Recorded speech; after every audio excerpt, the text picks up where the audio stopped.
Alright, what's going on guys? So today we're going to be covering several new topics related to Elden Ring, Bloodborne, and some other cool stuff. We've got a new potential date when we could see more Elden Ring gameplay, a new project that's Bloodborne related that I think a lot of you guys are really going to like, and some other cool details from the Elden Ring trailer that we missed and have not covered yet on the channel. First off, I want to say thank you for all the support on the latest video. That video did absolutely insane. And we got a ton of new subscribers, so welcome to all of you and thank you for your support. Now, as always, before we get started guys, make sure you're subscribed to the channel to stay up to date with all the latest Elden Ring news, and for some other cool Souls videos that I think you'll enjoy. Now let's get started. So the first thing we're going to talk about today is some really good news for those of us that are eagerly waiting for some new Elden Ring information. It has been confirmed that Bandai Namco is going to be at Gamescom 2021. Now, for those of you that don't know what Gamescom is, it's another game showcase that's going to be showing a lot of the new upcoming games in a very similar fashion to Summer Games Fest. And coincidentally, it's also going to be hosted by Jeff Keighley, who, as we know, is the one from Fromsoftware entrusted to show Elden Ring at Summer Games Fest. So why are we confident about this? We haven't seen a Fromsoftware game at Gamescom since 2018.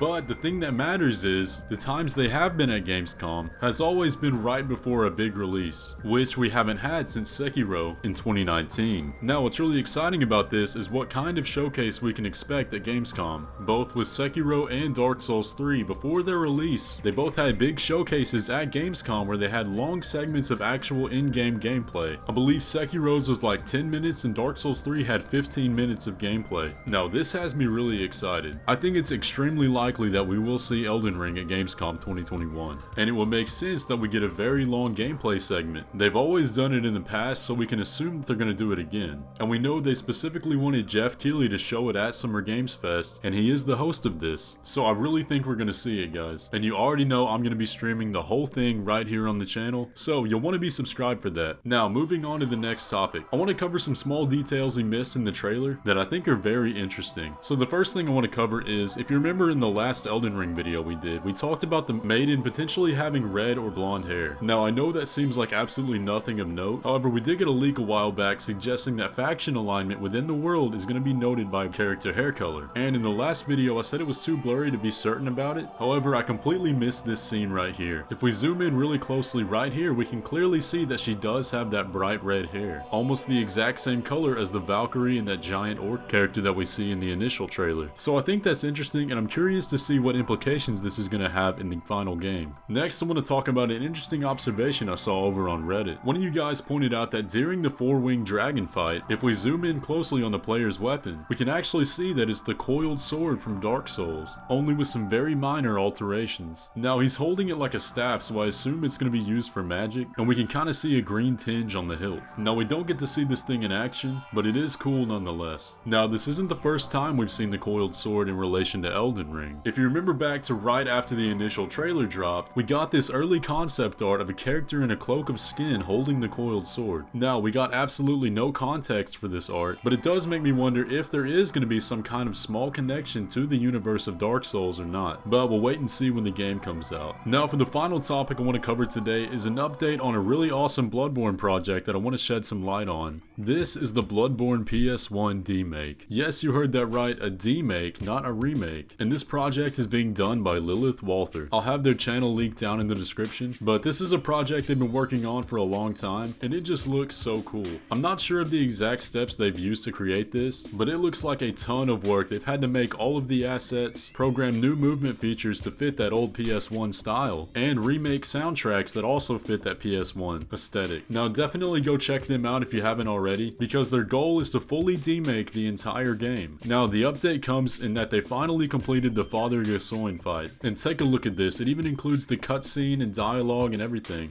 and this looks like an absolute blast to play. I'm going to be following this project, and hopefully one day we get public access to it so we can all enjoy it, and fill that void until Bloodborne 2 or a Bloodborne remaster comes out.